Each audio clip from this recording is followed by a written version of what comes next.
नमस्कार। एक नई सुबह की शुरुआत के साथ नया सवेरा का ये बेहद खास अंक लेकर हाजिर हैं। खास इसलिए क्योंकि अगले 1 घंटे में होंगी देश और दुनिया की तमाम ताजा तरीन अपडेट्स और आपके साथ अगले 1 घंटे तक रहूंगी मैं जया सिन्हा और आंचल। शुक्रिया जया। तो अगले 1 घंटे का ये पावर पैक्ड शो होने वाला है और साफ तौर पर जिस तरह से एक कहावत है कि एक म्यान में 2 तलवारें नहीं रह सकती, उस लिहाज से कर्नाटक का जो नाटक है वो खत्म होने का नाम नहीं ले रहा। जो संशय है मुख्यमंत्री पद पर कौन काबिज होगा वो अभी भी बरकरार है और इसका जवाब बहुत जल्द आने की उम्मीद जताई जा रही है। इस पर रहेगी हमारी खास नजर। रही बात G20 से जुड़ी तमाम बैठकों की, जहां पर हम बात कर रहे हैं कि कैसे कल्चर को संरक्षित किया जाए, साथ ही साथ एनर्जी ट्रांजिशन, 2 बैठकों का आज आखिरी दिन है। इस पर भी करेंगे बात होगी खेल जगत के साथ साथ कारोबार जगत की भी। लेकिन सबसे पहले रुख करते हैं टॉप स्टोरीज यानी कि सुर्खियों का। कर्नाटक में मुख्यमंत्री के नाम को लेकर संशय बरकरार। पद के प्रबल दावेदार सिद्धारमैया और DK शिव कुमार दिल्ली में डाले हुए हैं डेरा। बैठकों का दौर जारी।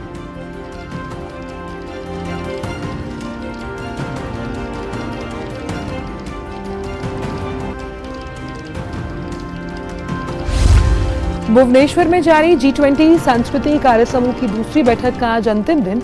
वहीं मुंबई में तीसरे ऊर्जा परिवर्तन कार्यसमूह की बैठक का भी आज आखिरी दिन। बैठक में ऊर्जा परिवर्तन और भविष्य की ईंधन के लिए किफायती वित्तीय सहायता पर हो रहा है मंथन।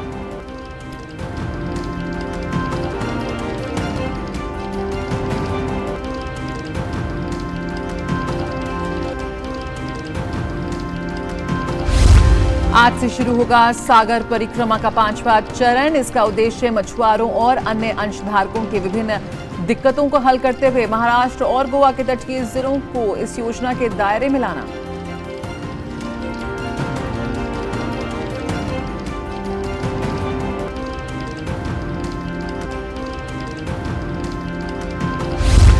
ब्रसेल्स में भारत यूरोपीय संघ व्यापार और प्रौद्योगिकी परिषद की पहली मंत्री स्तरीय बैठक हुई संपन्न। दोनों पक्षों ने रणनीतिक प्रौद्योगिकी, डिजिटल गवर्नेंस और डिजिटल संपर्क और अन्य क्षेत्रों में सहयोग बढ़ाने पर की चर्चा।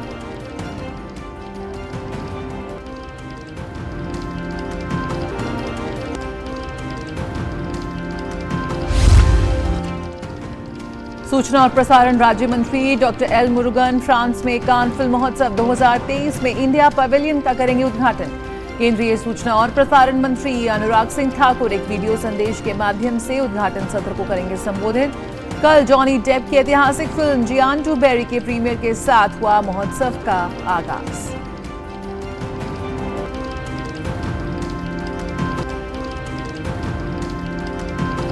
भारतीय मौसम विभाग ने कहा इस साल केरल में दक्षिण पश्चिम मानसून की शुरुआत में हो सकती है देरी। मौसम विभाग के अनुसार 4 दिनों के मॉडल त्रुटि के साथ 4 जून से मानसून की शुरुआत होने की संभावना।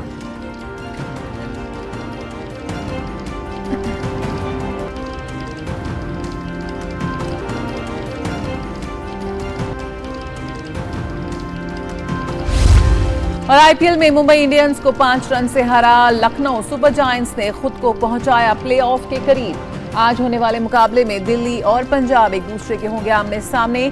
प्लेऑफ की रेस में बने रहने के लिए पंजाब को हर हाल में चाहिए जीत।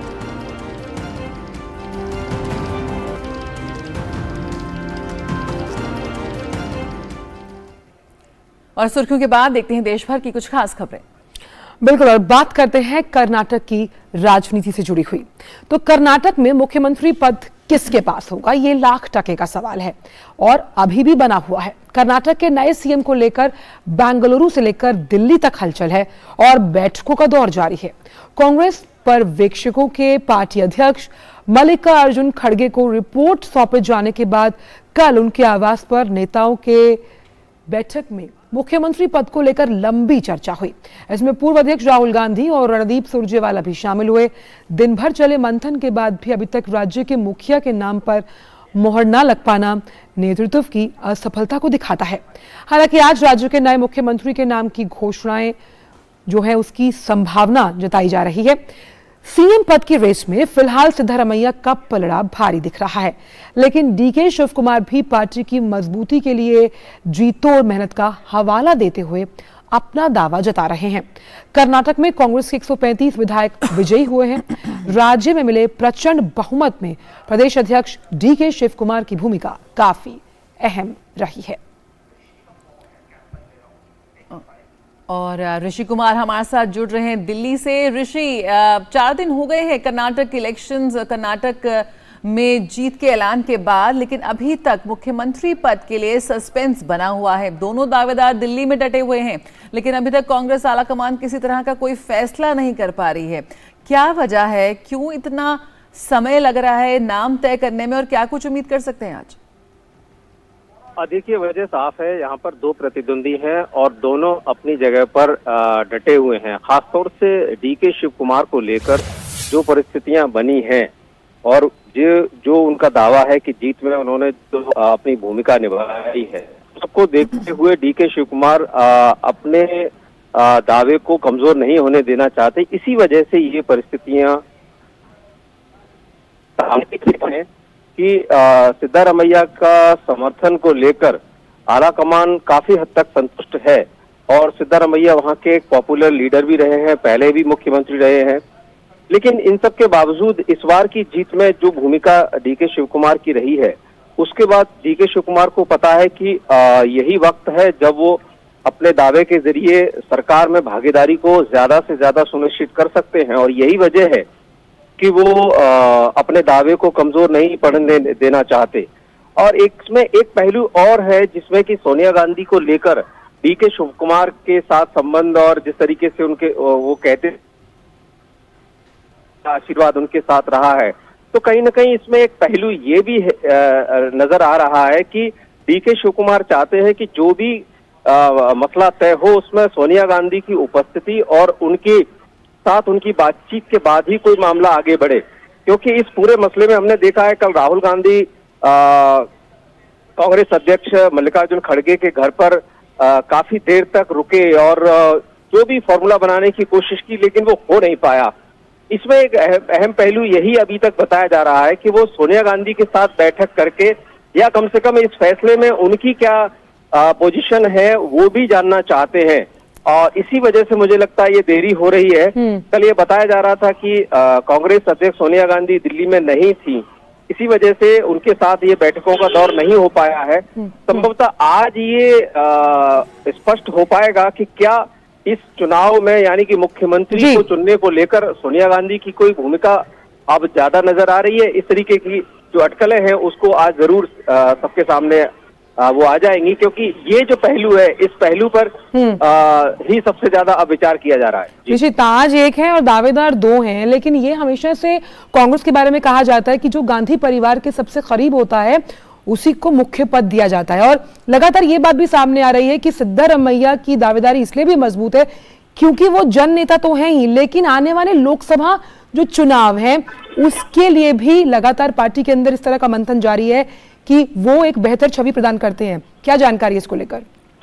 बिल्कुल इसी तरीके की छवि है, क्योंकि DK शिव कुमार को लेकर जो सबसे बड़ी अड़चन आ रही है पार्टी आलाकमान को लेकर, उनके खिलाफ कई सारे जो भ्रष्टाचार के मसले हैं, जो केसेस हैं, ये जो पूरे का पूरा पहलू है ये उनको इस रेस में कमजोर कर रहा है।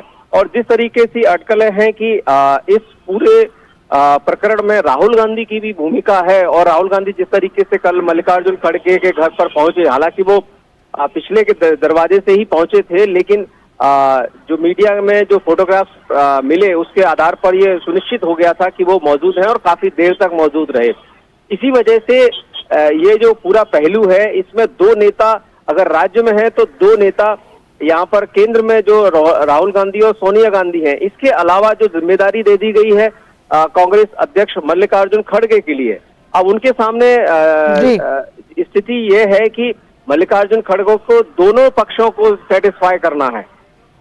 तो ऋषि में मान सकते हैं कि मल्लिकार्जुन खड़गे का जो लिटमस टेस्ट जो भले ही जीत के साथ खत्म हुआ हो, लेकिन कहीं ना कहीं अभी परीक्षा बाकी है, क्योंकि इस चुनाव में उनकी भूमिका बहुत अहम है। आपसे आगे भी लगातार बात करते रहेंगे, लेकिन फिलहाल इन तमाम जानकारियों को हमसे साझा करने के बहुत बहुत शुक्रिया। और जय, इसमें देखने वाली बात यहाँ पर यह है कि कांग्रेस की स्थिति राजस्थान में भी कुछ ऐसी ही है, और ये कहीं ना कहीं दिखाता है कि आपका जो शीर्ष नेतृत्व है वो कहीं ना कहीं विफल है, क्योंकि आपने पहले से एक कंसेंसस बनाया ही नहीं। जैसे भाजपा का था, जब उन्होंने योगी को मुख्यमंत्री बनाया तो कंसेंसस था, धामी को मुख्यमंत्री बनाया तो कंसेंसस था। बिल्कुल, तो ये वर्चस्व की जो लड़ाई है दो नेताओं के बीच, कांग्रेस में पुरानी कहानी है। देखते हैं इस बार क्या कुछ निकल कर आता है इस नए चैप्टर में, कर्नाटका चैप्टर में। और आइए अब बात करते हैं भारत में जारी G20 बैठकों की।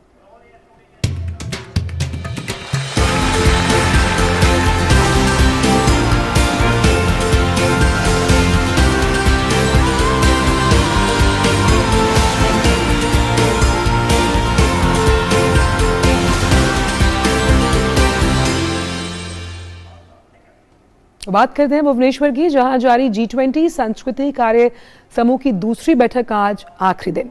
वहीं मंगलवार को विदेशी प्रतिनिधियों ने कोणार्क में विश्व प्रसिद्ध सूर्य मंदिर का दौरा किया। मंदिर की भव्यता और इसके समृद्ध इतिहास ने जो विजिटर्स हैं उन्हें मंत्रमुग्ध किया। 13वीं शताब्दी में 1238 से 1264 के बीच निर्मित इस सूर्य मंदिर का निर्माण हुआ। यह 1984 में यूनेस्को द्वारा विश्व विरासत स्मारकों में शामिल है। मंदिर की भव्य वास्तुकला देख विदेशी पर्यटक अवाक रह गए। वहीं बैठक में कई अहम विषयों पर चर्चा भी हुई है।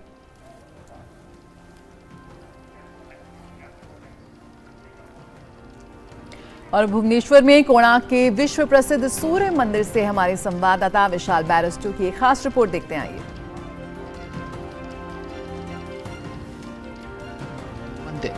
मध्यकालीन ओडिशा की कला और वास्तुकला का उत्कृष्ट नमूना ये मंदिर एक विशाल रथ की तरह दिखता है, जिसमें 12 जोड़े पहिए हैं जो प्रतीकात्मक रूपांकन के साथ भव्य रूप से उकेरे गए हैं, जो 7 उत्साही घोड़ों द्वारा खींचे जाते हैं। 13वीं शताब्दी में 1238 से 1264 के बीच इस भव्य सूर्य मंदिर का निर्माण हुआ। देश और दुनिया से बड़ी संख्या में श्रद्धालु सूर्यदेव के दर्शन करने कोणार्क आते हैं। साल 1984 में कोणार्क मंदिर को यूनेस्को ने विश्व धरोहर स्थल की मान्यता दी। मंदिर की भव्य वास्तुकला देख विदेशी पर्यटक सम्मोहित रह गए। I have also been to the first working group meeting of the working group on culture, and the hospitality all the time has been wonderful. The receptions were all great. Of the time the Indian presidency is working to make us feel at home, and in the hotels also all the organization of the meetings are amazing, and I think this is a great opportunity for us to see Indian culture in local, so we can actually see in practice the things that we're discussing in the meeting room, how it's important to preserve this kind of places. It's been really wonderful to have been given such a beautiful tour of the temple here and to have experienced the city of temples, Bhubaneswar. We've been really privileged to attend and been given such wonderful hospitality, and we've had productive discussions across the G20 group, so we're really thankful to India for hosting us so well and facilitating such productive discussions. Bengal की खाड़ी के तट पर खड़ा ये भव्य सूर्य मंदिर पर उगते सूरज की पहली किरण पड़ती है। सूर्य की रुपहली किरण सबसे पहले मंदिर के मुख्य द्वार को रोशन करती है। ये खूबसूरती विदेशी मेहमानों के दिल को छू गई। इस यात्रा के दौरान अलग अलग देशों से आए प्रतिनिधियों को ओडिशा के शास्त्रीय लोक नृत्य से भी परिचित कराया गया।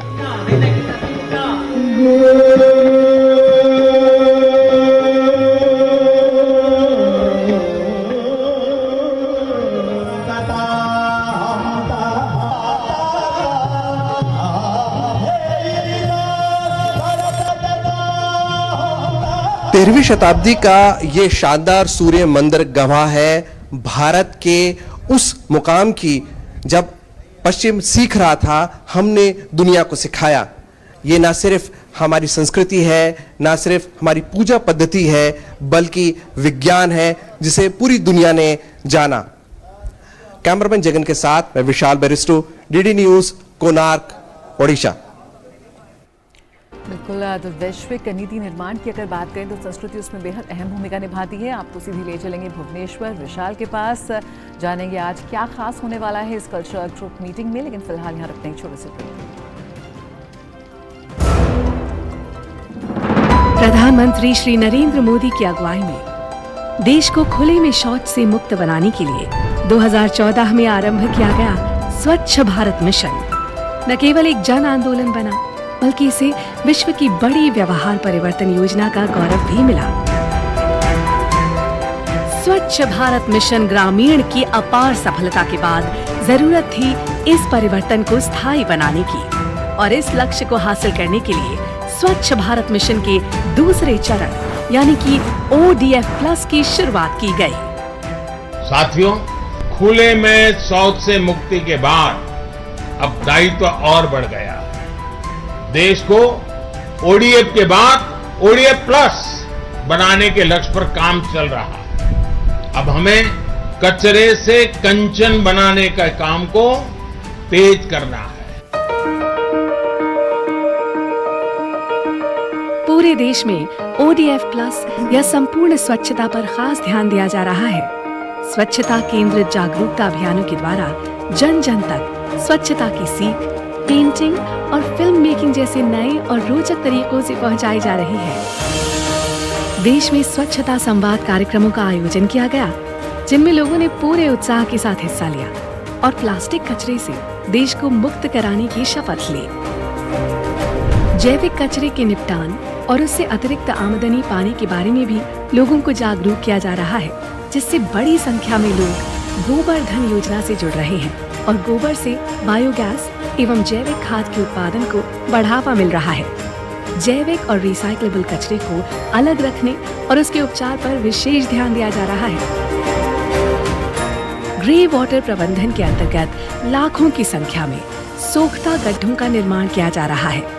इसके अलावा पुराने एक गड्ढे वाले शौचालयों को रेट्रोफिट करके 2 सोख्ता गड्ढों वाले शौचालयों में बदला जा रहा है और मल प्रबंधन पर भी विशेष ध्यान दिया जा रहा है। देश भर में लोगों का उत्साह और जन भागीदारी इस बात का प्रमाण है कि आत्मनिर्भरता का ये मॉडल लोगों तक पहुंच रहा है और हमारे गांव ODF से ODF+ की ओर अग्रसर हो रहे हैं। लेकिन देश को संपूर्ण स्वच्छ बनाने के इस अभियान को मंजिल तक पहुंचाने के लिए अभी हमें लंबा रास्ता तय करना है, जिसके लिए सभी देशवासी पूरे जज्बे से कोशिश कर रहे हैं। और इन्हीं कोशिशों के कारण आज हमारा देश स्वच्छता से स्वावलंबन की ओर अग्रसर है।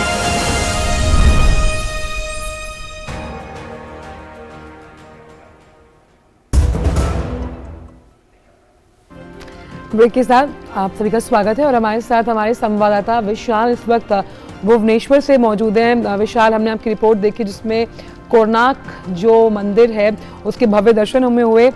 तो इसी से जुड़ा मेरा सवाल यहाँ पर यह है कि जो संस्कृति मंत्री हैं उन्होंने अपने एक सेशन में ये कहा था कि कैसे जो संस्कृति है वो वैश्विक नीति निर्धारण में मदद करती है ताकि जो स्थायी समाधान है वो हमें मिल पाए। आप इस बैठक में 3 दिन मौजूद रहे, क्या लगता है जो बात उन्होंने कही है ये कितनी चरितार्थ होती है आने वाले भविष्य के लिए?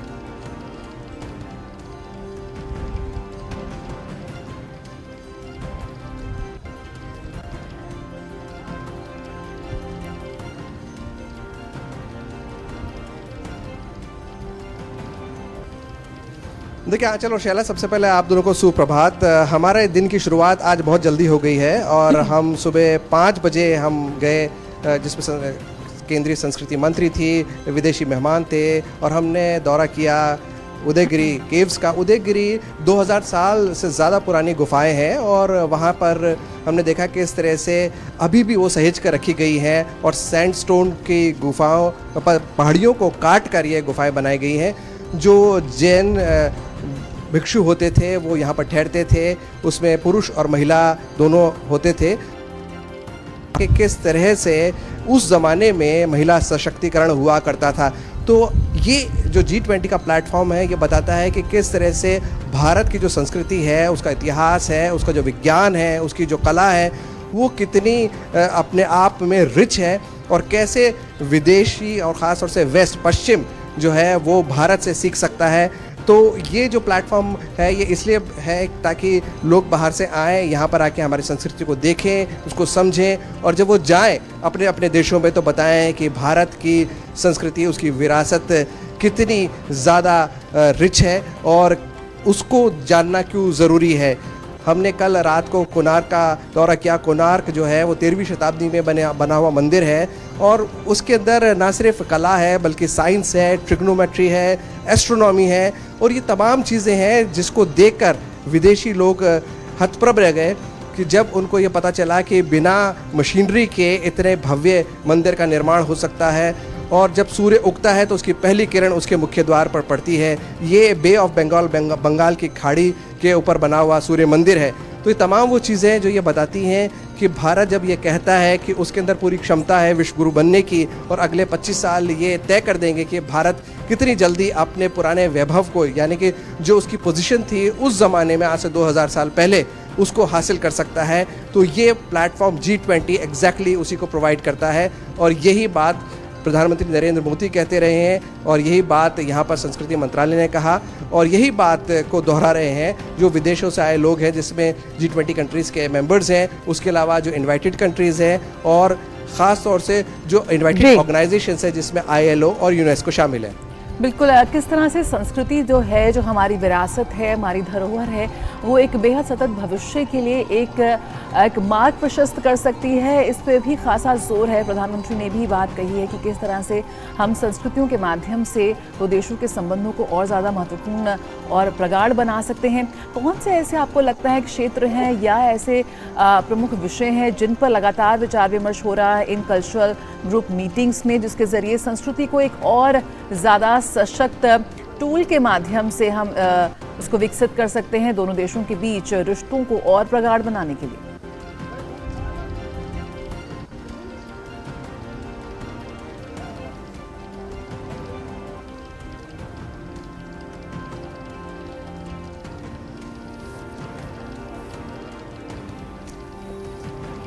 देखिए, जो हम बात कर रहे हैं G20 की सेकेंड मीटिंग की, कल्चर मीटिंग की, जो भुवनेश्वर, जिसे हम भुवनेश्वर कहते हैं, और वो यहाँ पर समाप्त हो चुकी है, और जो डेलिब्रेशंस हुए उसमें एक बात बहुत इम्पॉर्टेंट थी और जिसमें काफ़ी देशों ने अपनी सहमति भी जताई कि ना सिर्फ भारत बल्कि और भी देश हैं जिनकी विरासत को चुरा कर स्मगलिंग के थ्रू कहें या अलग अलग तरीक़ों से दूसरे देशों में पहुंचाया जा चुका है, तो कैसे उनको वापस हासिल किया जाए, ये सरकार ने अपना मन बना लिया है। और ये बात पर फोकस भी रखा गया और लोगों के सामने बात भी रखी गई कि आपको हमारी जो संस्कृति है, हमारी जो विरासत, ना सिर्फ भारत की बल्कि अन्य जो देश है G20 के जो मेंबर कंट्रीज़ हैं, जिसकी भी जो चीज़ है उसको लौटाई जाए। तो ये कैसे संभव होगा, इसके लिए पूरा एक ब्लूप्रिंट तैयार किया गया है, लेकिन मोटे तौर पर सभी देशों की इस पर सहमति। विशाल, आपको रोकना चाहूंगी, सबकी बड़ी खबर आ रही है, क्वाड की बैठक जो होने वाली थी ऑस्ट्रेलिया में उसे रद्द कर दिया गया है। इस वक्त की बड़ी खबर, ऑस्ट्रेलिया ने क्वाड शिखर सम्मेलन को रद्द किया है। जो बाइडेन की ऑस्ट्रेलिया यात्रा स्थगित होने के कारण बैठक रद्द की गई है। जो बाइडेन, जो कि अमेरिकी राष्ट्रपति हैं, वो क्योंकि क्वाड शिखर सम्मेलन नहीं जा पा रहे थे, इसलिए इस शिखर सम्मेलन को रद्द कर दिया गया है। और अमेरिका की वजह से ऑस्ट्रेलिया ने रद्द किए क्वाड बैठक। अगले हफ्ते प्रधानमंत्री जो कि हैं भारत के, वो भी जाने वाले थे इसमें हिस्सा लेने के लिए, लेकिन फिलहाल ऑस्ट्रेलिया ने क्वाड की बैठक को रद्द कर दिया। और बाइडेन की ओर से दौरा रद्द किए जाने के बाद जो जापानी सरकार है उन्होंने ये फैसला लिया। बिल्कुल, एंथोनी अल्बनीज ने इस बात की पुष्टि की है कि सिडनी क्वाड बैठक अब नहीं होगी, इसे रद्द किया गया है। अमेरिकी प्रेसिडेंट जो बाइडेन ने अपनी ऑस्ट्रेलियन दौरा को रद्द किया है और इसको एक प्रमुख कारण माना जा रहा है इस बात का। अल्बनीज ने फिर भी उम्मीद करते हैं कि वो ज़रूर जो तमाम जो लीडर्स हैं, जो तमाम नेता हैं, उनके साथ बैठक होगी, लेकिन फिलहाल ये कहा जा रहा है कि जो G7 समिट हिरोशिमा में होने वाला है, उसकी साइडलाइंस पर जो तमाम कोऑर्डिनेशंस हैं वो मिलने वाले हैं, जिसमें अभी भी 4 जो नेता हैं, 4 देश हैं, वो उसमें शिरकत करें। मेघना के पास आते हैं। मेघना, ये जो ऑस्ट्रेलिया ने क्वाड बैठक को रद्द किया है, इसकी मुख्य वजह जो बाइडेन का ना आना है, कितना सही है? क्योंकि उससे पहले साफ तौर पर जो ऑस्ट्रेलिया के प्रधानमंत्री थे उन्होंने कहा था कि अगर वो नहीं भी आ रहे तो हम बैठक कर सकते हैं। देखिए, इसमें अगर हम आज सुबह की ही बात देखें तो व्हाइट हाउस के एक स्टेटमेंट जारी किया था, जो press secretary carry John fair ने प्रेसिडेंट बाइडेन के ऑस्ट्रेलिया ट्रैवल और पापुआ न्यू गिनी के ट्रैवल पर एक स्टेटमेंट जारी किया था, जिसमें उन्होंने कहा था कि president Biden United states return हो जाएंगे, वापस आ जाएंगे G7 समिट के बाद, क्योंकि उनकी बैक टू बैक मीटिंग्स हैं कांग्रेसनल लीडर्स के साथ, और एक अगर हम देखें तो उनकी वहां पर वॉशिंगटन में मीटिंग्स हैं। और उसके बाद उन्होंने ये भी कहा कि राष्ट्रपति बाइडेन ने प्रधानमंत्री अल्बनीजी से बात की थी और उन्हें इस बारे में इन्फॉर्म किया था कि वो अपनी ऑस्ट्रेलिया की ट्रिप को पोस्टपोन कर रहे हैं। और उन्होंने अपनी प्रेसिडेंट बाइडेन की टीम जो पापुआ न्यू गिनी के प्रधानमंत्री से भी बातचीत की और उन्हें भी ये इन्फॉर्म किया गया कि प्रेसिडेंट बाइडेन G7 समिट के बाद वापस यूएस जाएंगे और उनका पापुआ न्यू गिनी का भी जो ट्रैवल है वो पोस्टपोन किया गया है, वो एंगेजमेंट जो है वो कैंसिल किया गया है। उसके बाद हमने देखा कि अभी कुछ देर पहले ये खबर आई है कि उन्होंने कहा कि जो क्वाड समिट है वो अब जो क्वाड शिखर सम्मेलन होना है सिडनी में, वो अब नहीं होगा। हम जानते हैं कि प्रधानमंत्री नरेंद्र मोदी 22 से 24 मई तक ऑस्ट्रेलिया के दौरे पर हैं। जो अनाउंसमेंट कल शाम को हुई थी भारत सरकार द्वारा, जिसमें बताया गया था 22 से 24 तक वो वहां रहेंगे। अहम बात ये भी है कि उसमें कहा गया था कि बायलैटरल भी होना है। मेघना, क्या वजह ये है जो अमेरिकी राष्ट्रपति इस बैठक में हिस्सा नहीं ले रहे? ऐसा भी जताया जा रहा है कि कर्ज सीमा तय करने पर बातचीत, डेट की समस्या से अमेरिका जूझ रहा है, क्या वो बड़ी वजह है उनका क्वाड बैठक ना जाना? जी बिल्कुल, जो एजेंसी रिपोर्ट के मुताबिक कहा गया है कि डेट सीलिंग नेगोशिएशंस जो वॉशिंगटन में हो रहे हैं, उसके कारण प्रेसिडेंट बाइडेन ने जो अपनी मेघना, आपको रोकना चाहूंगी, इसमें देखते हैं कि ऑस्ट्रेलियन प्रधानमंत्री एंथनी अल्बनीज़ी ने क्या कहा था। आपको रोकना चाहूंगी, ये सुनते हैं। President Biden, though, indicated that he was very much looking forward to coming down at a future date when it can be arranged, and I will visit the United States for a state visit later this year. All four leaders, President Biden, Prime Minister Kishida, Prime Minister Modi and myself, will be at the G7 held in Hiroshima on Saturday and Sunday. We are attempting to get together over that period of time, as well as I'll have a bilateral discussion with President Biden. At this stage, we haven't got a time locked in for that arrangement. This is a decision that's been made overnight our time in the United States. The Quad Leaders meeting will not be going ahead in Sydney next week. We, though, will be having that discussion between Quad Leaders in Japan. I thank Prime Minister Kishida for his invitation for me to attend the G7, and it is appropriate that we talk. The Quad is an important body, and we want to make sure that it occurs at leadership level, and we'll be having that discussion. तो quad जो सम्मेलन है वो बेहद महत्वपूर्ण है और Australian PM का कहना है कि उनके ना आने की वजह से इसको टाला जा रहा है, लेकिन उम्मीद करते हैं कि वो आगे भी जो बायलैटरल टॉक्स हैं वो जारी रखेंगे। ऐसे में एक अहम बात ये भी होती है आंचल की किस तरह से जो G7 का जो अभी समिट हो रहा है हिरोशिमा में, वहाँ हो सकता है कि वहाँ अमेरिकी राष्ट्रपति जो बाइडेन उसमें शिरकत करने के लिए पहुंच रहे हैं। और जो व्हाइट हाउस ने कहा, एक बार अपने दर्शकों को बता दें, फिर मेघना का भी शुक्रिया अदा करेंगे, कि क्वाड जैसी जो साझेदारियां हैं वो हमारे गठजोड़ों को पुनर्जीवित करती हैं। ये व्हाइट हाउस द्वारा कहा गया और उन्होंने कहा कि कैसे वैश्विक स्थिरता साथ ही साथ उन्नति को सुनिश्चित करती है। और एक अहम जो लाइन है जो व्हाइट हाउस द्वारा कही गई है वो ये कहा गया कि हम Australia, quad, Papua New Guinea और पैसिफिक आइलैंड्स फोरम के साथ संवाद के अलग तरीके खोजेंगे। तो इस पर रहेगी नजर, क्योंकि जो ये आने वाले चुनाव हैं, राष्ट्रपति चुनाव अमेरिका में, उसका जो खर्च है, पहले ही कर्ज की समस्या से जूझ रहा है अमेरिका, कैसे इसमें सामंजस्य बिठाएगा, उसको लेकर ये जो बैठक है रद्द की गई है और अमेरिकी राष्ट्रपति उसमें नहीं जा रहे। इससे जुड़ी तमाम आगे अपडेट्स हम आपको देते रहेंगे। मेघना, आपका बहुत बहुत शुक्रिया तमाम जानकारियों को हमसे साझा करने के लिए, लेकिन वक्त एक छोटे से ब्रेक का है। तंदुरुस्ती बहुत चीजों पे डिपेंड करती है, पर खाने के मामले में एक सिंपल फॉर्मूला है, बस यूं समझिए कि प्लस और माइनस का खेल है। देखिए, आटा, चावल, तेल, दूध और नमक खरीदते समय प्लस F के निशान को चुनिए। ये फोर्टिफाइड फूड्स हैं जिनसे आपको संपूर्ण पोषण मिलेगा। और खाने में घी, तेल, नमक और चीनी को कीजिए थोड़ा माइनस। तो प्लस F और थोड़ा कम, है ना simple. Eat right, stay fit, तभी इंडिया सुपर हिट। हर दिन हर पल बनती खबरें, बदलती दुनिया, हम लेकर आते हैं आपके लिए बड़ी खबरें, संपूर्ण कवरेज, ताकि आप रहें खबरों के बीच हमारे साथ। मिड डे प्राइम हिंदी, सोमवार से शुक्रवार दोपहर 1 बजे, सिर्फ डीडी न्यूज पर।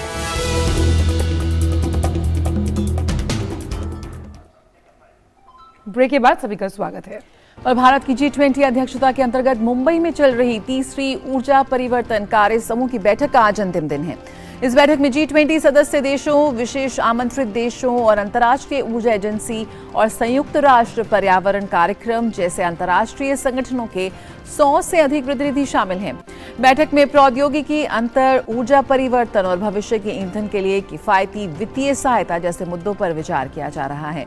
इस आयोजन से सदस्य देशों के बीच समझौते और समझ से स्वच्छ ऊर्जा संक्रमण में वैश्विक सहयोग को आगे बढ़ाने में मदद मिलने की उम्मीद है।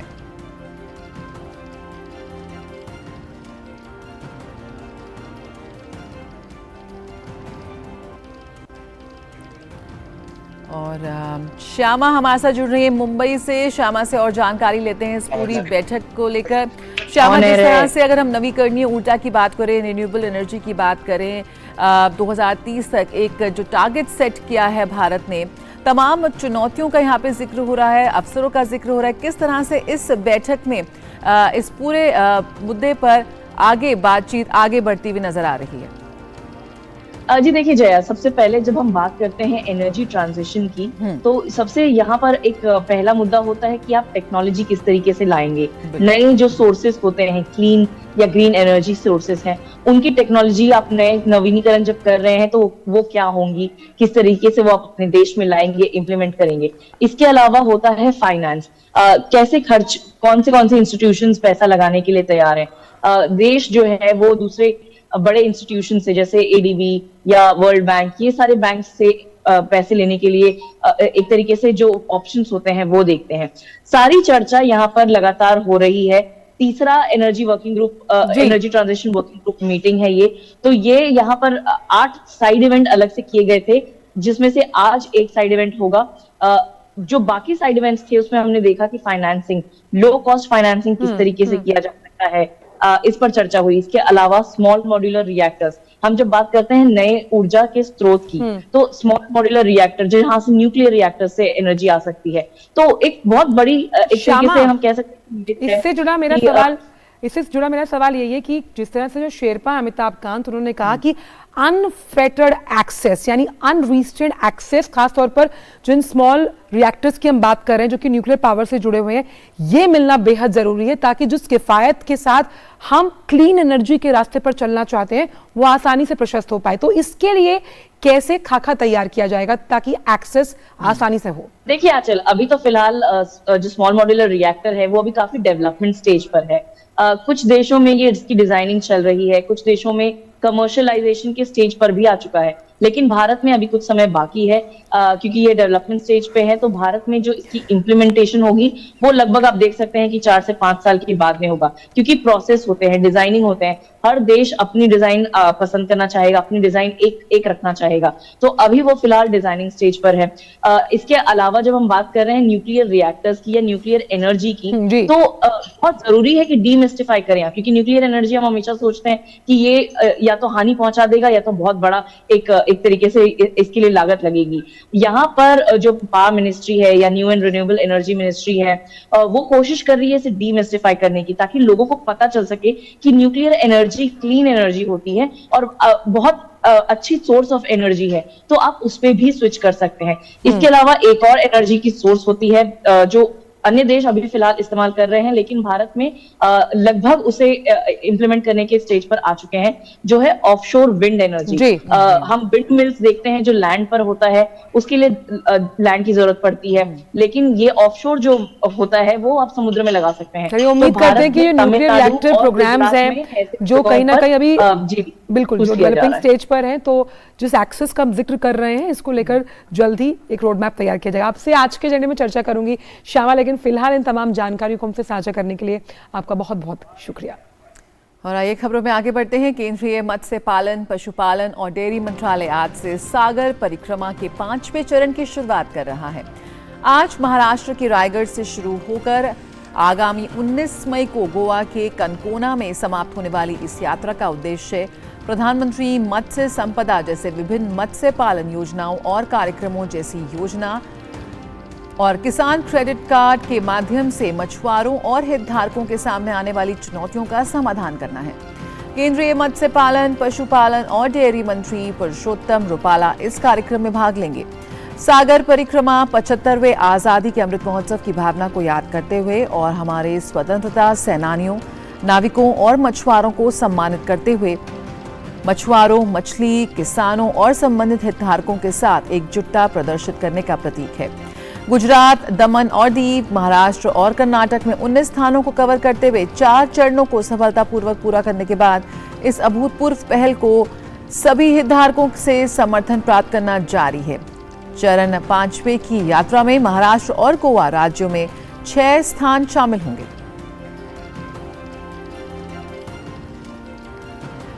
भारत यूरोपीय संघ व्यापार और प्रौद्योगिकी परिषद की ब्रसेल्स में कल बैठक हुई। पहली मंत्री स्तरीय बैठक में दोनों पक्षों ने डिजिटल और स्वच्छ प्रौद्योगिकी में सहयोग बढ़ाने के मुद्दे पर चर्चा की। बैठक में भारत की ओर से विदेश मंत्री डॉक्टर एस जयशंकर, वाणिज्य मंत्री पीयूष गोयल और सूचना प्रौद्योगिकी मंत्री राजीव चंद्रशेखर ने शिरकत की। विदेश मंत्री डॉक्टर एस जयशंकर ने कहा कि व्यापार और प्रौद्योगिकी परिषद की पहली बैठक भारत और यूरोपीय संघ के बीच रणनीतिक साझेदारी में एक महत्वपूर्ण मील का पत्थर है। डॉक्टर एस जयशंकर ने बताया कि इस बैठक में टीटीसी, G20, वैश्विक दक्षिण की आवाज, यूक्रेन और हिंद प्रशांत पर विस्तार से चर्चा की गई है। इस तरह के संवाद से हमारी रणनीतिक साझेदारी मजबूत होती है। Today, the challenge is to address simultaneously the dual requirements of responsible growth and de-risking the global economy. This means promoting resilient and reliable supply chains and additional drivers of global production and growth. It means ensuring trust and transparency in the digital domain, including cross-border flows. It means embracing low-carbon growth while ensuring that this does not create critical vulnerabilities. In each of the focus areas of the TTC, strategic technologies, digital governance and connectivity, clean and green energy technologies and resilient value chains, India has experiences to share in terms of innovation, production and deployment. और केंद्रीय वाणिज्य मंत्री पीयूष गोयल ने कहा कि वेस्तागर के साथ सभी हितधारकों की रचनात्मक बातचीत हुई है। साथ ही उन्होंने ये भी कहा कि विजन में रणनीतिक साझेदारी को मजबूत करना, दीर्घकालिक विकास के लिए महत्वपूर्ण क्षेत्रों में सहयोग को गहरा करना और लचीली मूल्य श्रृंखलाओं का निर्माण करना शामिल है। The vision of Prime Minister Modi and President Ursula von der Leyen to invigorate deeper integration between our two economies in a broad-based platform such as the Trade and Technology Council is thus appropriate and timely.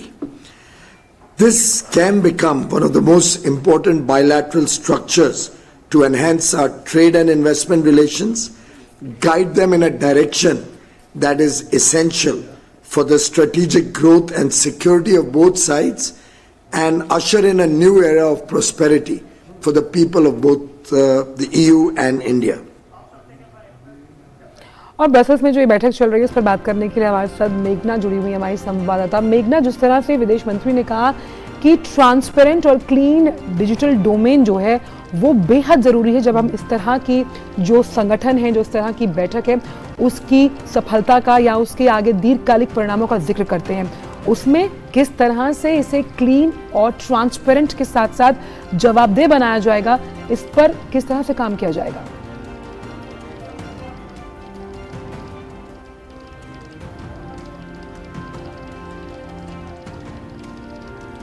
मेघना। जी आंचल, देखिए अगर हम देखें तो ये जो अहम जो मिनिस्ट्रियल मीटिंग हुई है इंडिया EU, अगर हम देखें तो ट्रेड एंड टेक्नोलॉजी काउंसिल की, उसमें अगर सबसे अहम है जो 3 वर्किंग ग्रुप्स जिसे एस्टैब्लिश किया गया था, जब प्रधानमंत्री नरेंद्र मोदी और यूरोपियन कमीशन की प्रेसिडेंट उर्सुला वॉन डेर लेyen जब मिले थे, तब उन्होंने इन 3 वर्किंग ग्रुप्स को एस्टैब्लिश किया था, जिसमें हम देखें तो strategic technologies, digital governance, digital connectivity एक अहम वर्किंग ग्रुप है। उसके अलावा ग्रीन क्लीन एनर्जी टेक्नोलॉजीज और उसके साथ ही ट्रेड इन्वेस्टमेंट और रिजिलियंट वैल्यू चेन्स, इन तीनों वर्किंग ग्रुप के अंतर्गत ही जो अगर हम देखें तो प्रमुख जो अगर हम देखें तो बातचीत जो हुई है और जो प्रमुख जो मिनिस्ट्रियल मीटिंग में भी जो बातचीत हुई है, जो जॉइंट स्टेटमेंट में भी जिन चीजों को हम देख रहे हैं, वो उन्हीं प्रायोरिटी एरियाज के अंतर्गत हुआ है। अगर हम बात करें तो इसमें जॉइंट स्टेटमेंट को अगर गौर करें तो climate change, natural hazard, biomolecular research, drug development, इन चीजों पर बातचीत हुई है। उसके साथ ही बात हुई है कि किस तरीके से म्यूचुअल रिकॉग्निशन हो सर्टिफिकेट्स का और एक्सचेंज ऑफ टैलेंट हो, स्किल प्रोफेशनल्स को प्रमोट किया जाए। उसके साथ ही सबसे अहम अगर हम देखें तो एरिया जो ग्रीन और क्लीन एनर्जी टेक्नोलॉजी के ऊपर है, जिसे लो कार्बन रिन्यूएबल हाइड्रोजन पर बातचीत हुई है। सबसे अहम बात EV पर बैटरीज बनाने के ऊपर भी इम्पोर्टेंट बातचीत हुई है। और उसके साथ ही अगर हम कहें तो इस क्षेत्र में जो स्टार्टअप्स काम कर रहे हैं उन्हें कैसे बढ़ावा दिया जाए, उस पर भी फोकस दिया गया मीटिंग में। तो इन कुछ अहम चीजों पर खास तौर पर फोकस है। और वेस्ट वाटर से एनर्जी बनाना, वेस्ट से हाइड्रोजन बनाना, वाटर ट्रीटमेंट या मैनेजमेंट प्रोजेक्ट, इन कुछ अहम जो अभी जो इम्पोर्टेंट विषय हैं उनके ऊपर बातचीत हुई है। बिल्कुल, तो भारत यूरोपीय संघ व्यापार और प्रौद्योगिकी परिषद की पहली बैठक में हिस्सा लेने के लिए डॉक्टर एस जयशंकर ब्रसेल्स में थे और तमाम बातों पर विचार विमर्श हुआ। इस पर हम आपको आगे अपडेट देते रहेंगे। बहुत बहुत शुक्रिया मेघना इस जानकारी के साथ जुड़ने के लिए। बढ़ते आगे, अंतर्राष्ट्रीय धार्मिक स्वतंत्रता पर अमेरिकी विदेश विभाग की 2022 रिपोर्ट जारी करने के संबंध में मीडिया के सवालों के जवाब में विदेश मंत्रालय के प्रवक्ता अरिंदम बागची ने कहा कि अफसोस की बात है कि इस तरह की रिपोर्ट्स अब भी गलत सूचना और गलत समझ पर आधारित हैं। कुछ अमेरिकी अधिकारियों द्वारा प्रेरित और पक्षपाती टिप्पणी केवल इन रिपोर्टों की विश्वसनीयता को कम करने का काम करती है।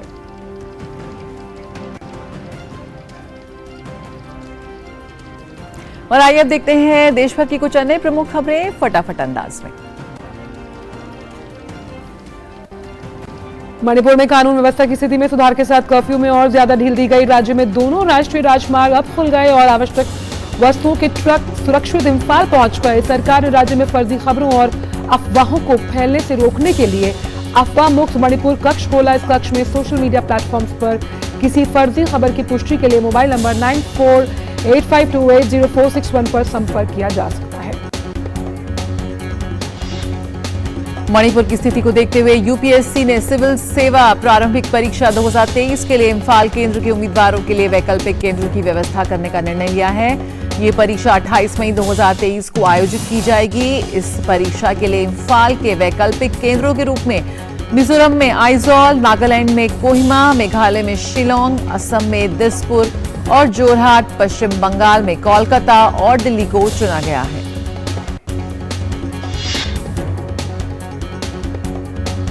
और केंद्रीय मंत्री डॉक्टर जितेंद्र सिंह आज नई दिल्ली में 8वीं अखिल भारतीय पेंशन अदालत का उद्घाटन करेंगे। इसमें पुराने मामलों का समाधान किया जाएगा। पेंशनभोगी यदि अपनी पेंशन से संबंधी किसी शिकायत से जूझ रहे हैं तो समाधान के लिए पेंशन अदालत की कार्रवाई में शामिल हो सकते हैं। राष्ट्रीय राजधानी दिल्ली में आज सुबह फिर आई धूल भरी आंधी। आंधी से शहर की वायु गुणवत्ता बुरी तरह प्रभावित हुई। विजिबिलिटी भी हुई कम। मौसम विभाग ने अगले कुछ घंटों में दिल्ली समेत आसपास के कई इलाकों में बारिश की संभावना जताई। भारतीय मौसम विभाग ने कहा कि हम इस साल केरल में दक्षिण पश्चिम मानसून की शुरुआत में देरी की उम्मीद जता रहे हैं। मौसम विभाग के अनुसार 4 दिनों के मॉडल त्रुटि के साथ 4 जून से मानसून की शुरुआत होने की संभावना जताई जा रही है।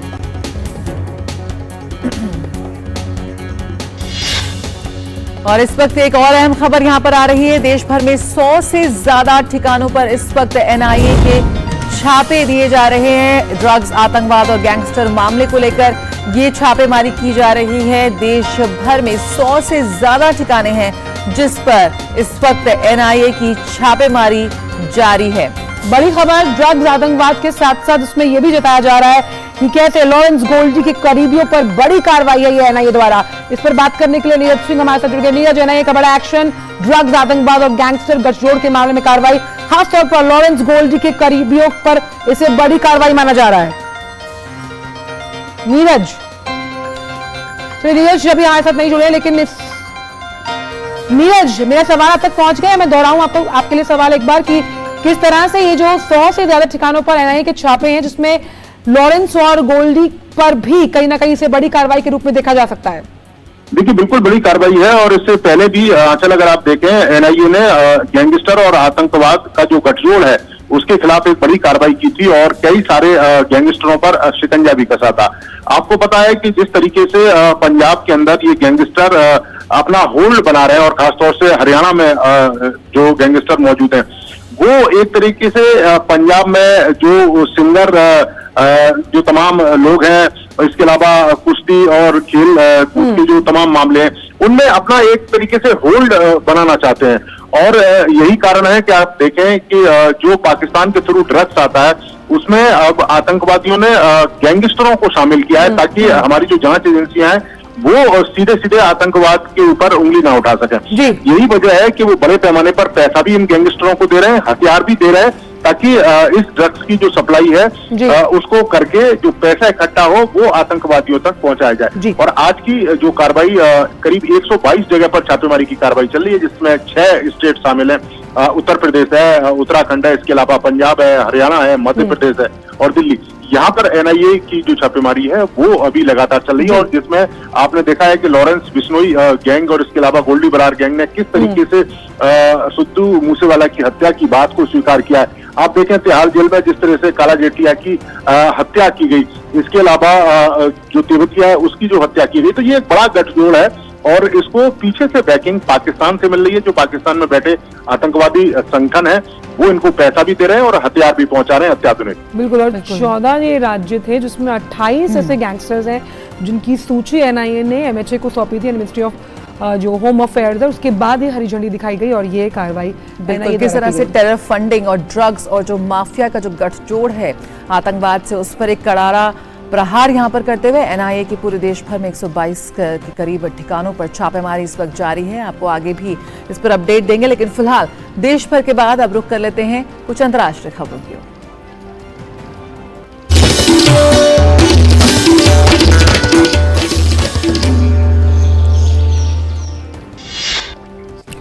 यूरोपीय संघ के नेताओं का 2 दिवसीय शिखर सम्मेलन आइसलैंड में आयोजित हो रहा है। बैठक का दूसरा दिन जिसमें रूस यूक्रेन संघर्ष को चर्चा में शामिल किया गया। बैठक में German chancellor Olaf Scholz, France राष्ट्रपति इमैनुअल मैक्रोन और ब्रिटिश प्रधानमंत्री ऋषि सुनक भी मौजूद हुए। इस शिखर सम्मेलन में नेता ये भी सुनिश्चित करेंगे कि रूस को युद्ध के दौरान किए गए अपराधों के लिए जिम्मेदार ठहराया जा सके।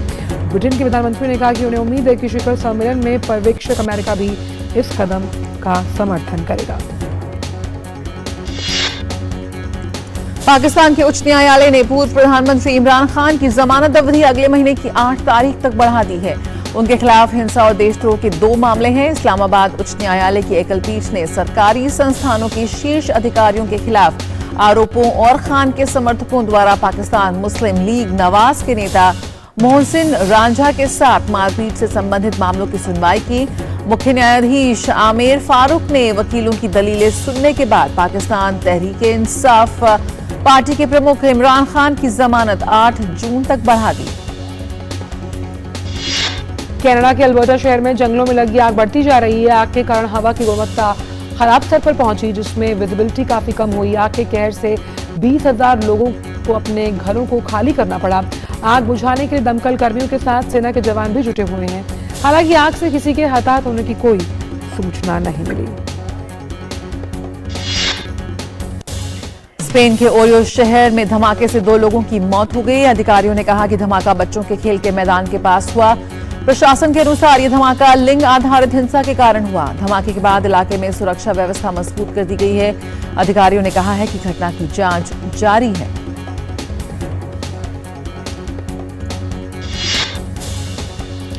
और अब बात कारोबार जगत की फटाफट अंदाज में।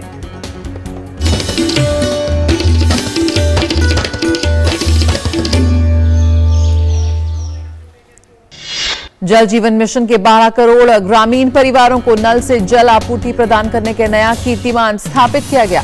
इस मिशन की घोषणा प्रधानमंत्री ने 2019 में की थी। इसका लक्ष्य 2024 तक गांव में हर घर को नल से जल आपूर्ति सुनिश्चित करना है।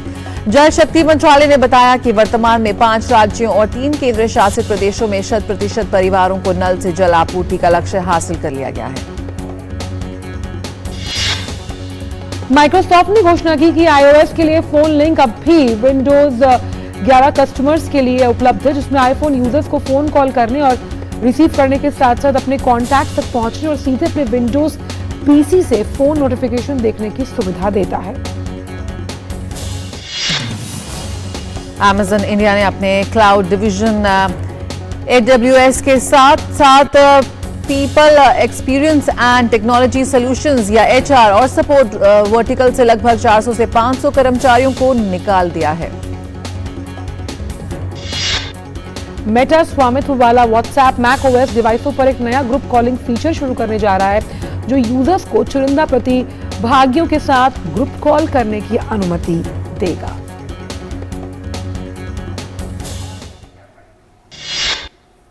और आइए खेल जगत की तमाम खबरों को देखने के लिए देखते हैं स्पोर्ट्स फ्लैप।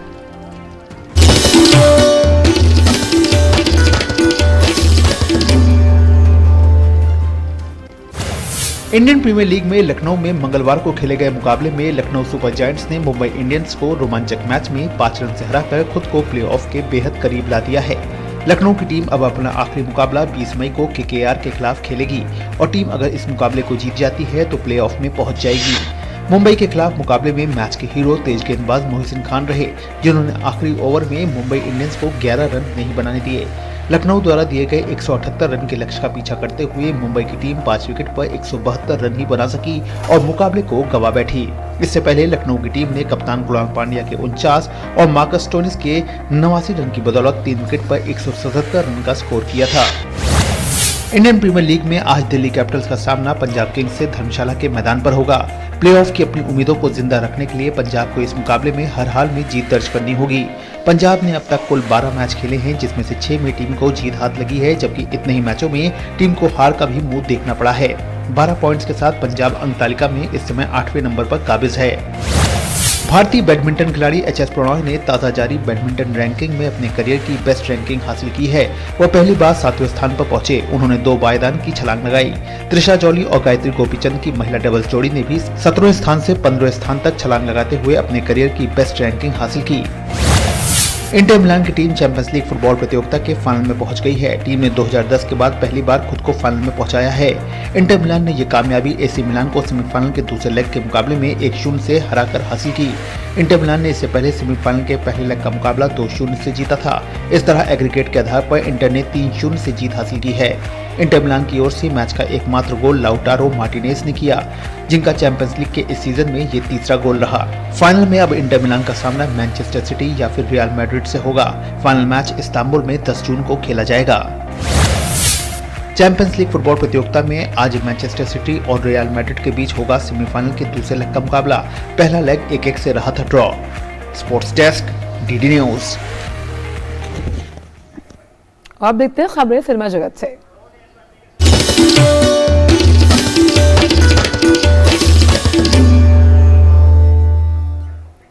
और फ्रांस में 76वें कान फिल्म महोत्सव का आगाज हो गया है। कान में आज भारतीय पेविलियन का शुभारंभ होगा।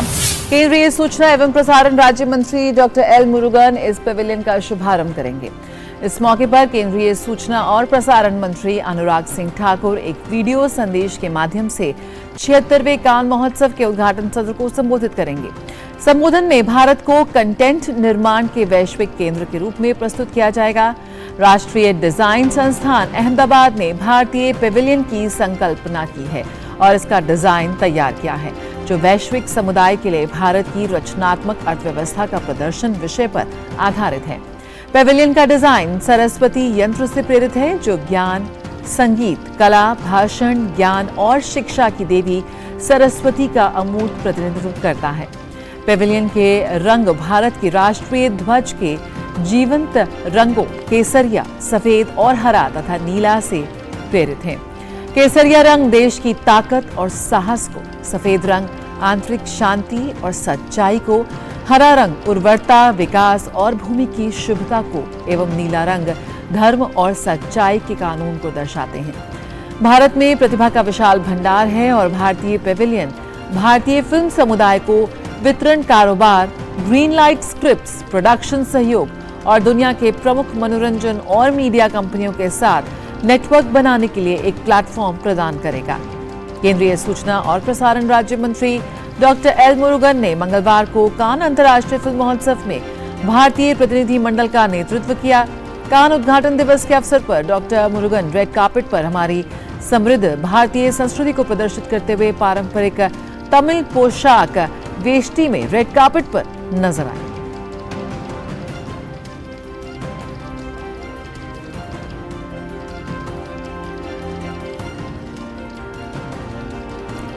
और आइए नया सवेरा में अब बात कर लेते हैं मौसम की।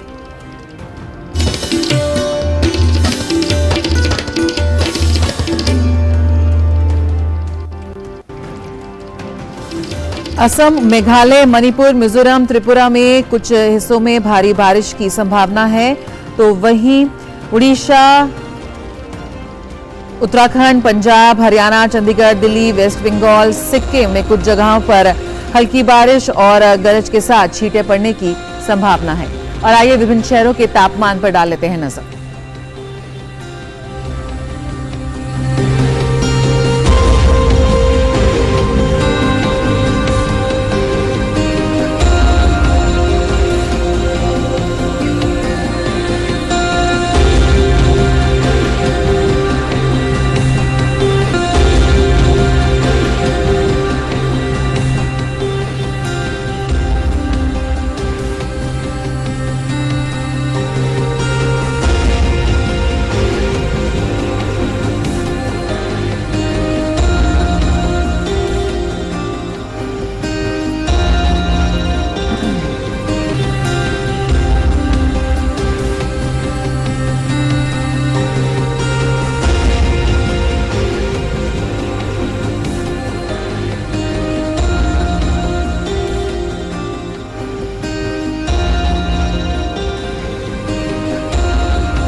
और नया सवेरा के अंक में फिलहाल इतना ही, लेकिन जाने से पहले आपको दिखाते हैं श्रीनगर में डल झील के किनारे जारी G20 शिखर सम्मेलन समारोह की तैयारियों की एक झलक।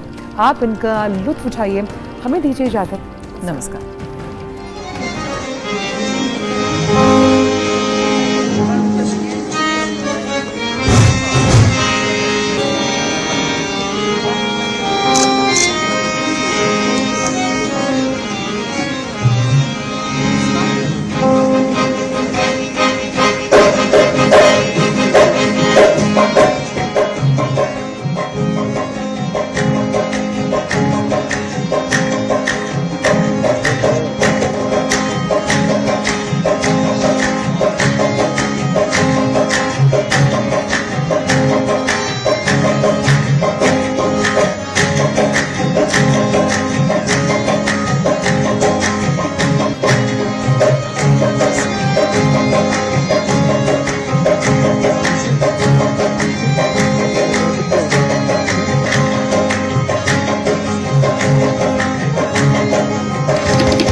सवेरा के